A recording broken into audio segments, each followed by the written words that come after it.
In Cook County, sudden unexpected infant deaths occur 16 times more often among Black infants compared to white infants. As new moms, we get advice from all over: friends, parents, social media. We see posts encouraging us at 3 a.m. to try a new product to help our babies sleep. And in the hazy, sleep-deprived moment, we may try anything, but we need to focus on the issue of baby safety. And when it comes to preventing infant deaths, less is more. I do it because we took our children to Disney, and we took our children to Japan, and we took our children on all these trips, and we couldn't do anything for our son Brendan. All we had was to be able to go to the cemetery and put flowers, and that's really unfulfilling. In 1985, her son was only 4.5 months old.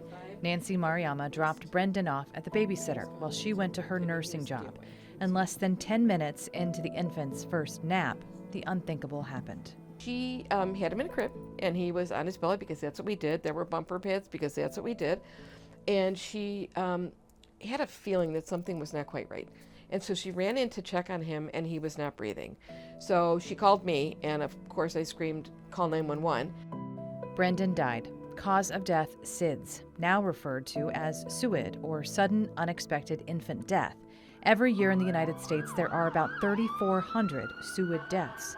In 2020, 41% of those deaths were caused by SIDS, 32% were unknown, 27% were accidental suffocation or strangulation.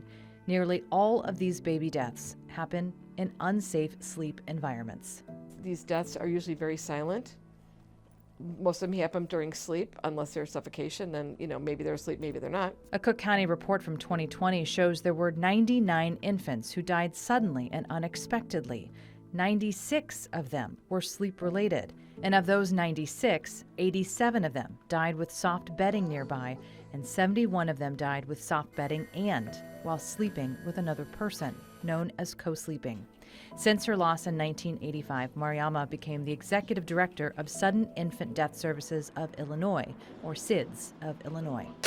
They find parents who may need support, handing out items like cribs, free of charge. They don't just pass out hundreds of portable cribs every year, they pass out supplies for new parents and work with health departments, hospitals, and even police departments across the state. Nancy and I, we sit on what's called the Illinois Child Death Review Team. So we review, aside from the cases that I have in Aurora, we review cases that happen all over in the area. And we look at some that could have been prevented. Police Detective Jennifer Hilgoth works most child death cases in Aurora. 911, where's your emergency? I need an ambulance. My son, he's 1 year old. Is he breathing? Is he breathing? He's not breathing. She approaches every call like this one from 2022 with compassion, showing up and asking the parents or guardians detailed questions. I try to explain to them my purpose is to help get them answers. This isn't criminal, nobody's in trouble, nobody did anything wrong.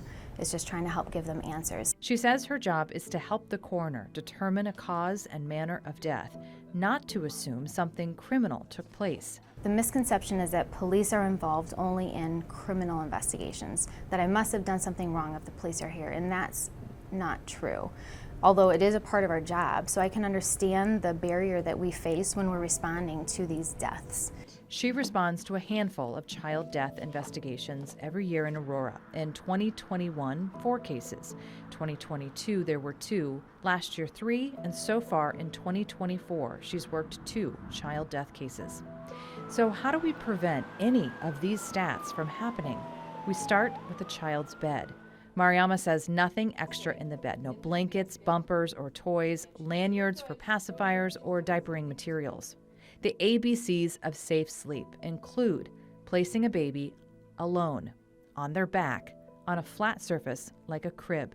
For proper safety standards, you want a crib built after 2011, a pack and play built after 2013, and a bassinet built after 2014. You want to dress the baby in the same number of layers that you're wearing, and maybe one thin layer for sleep.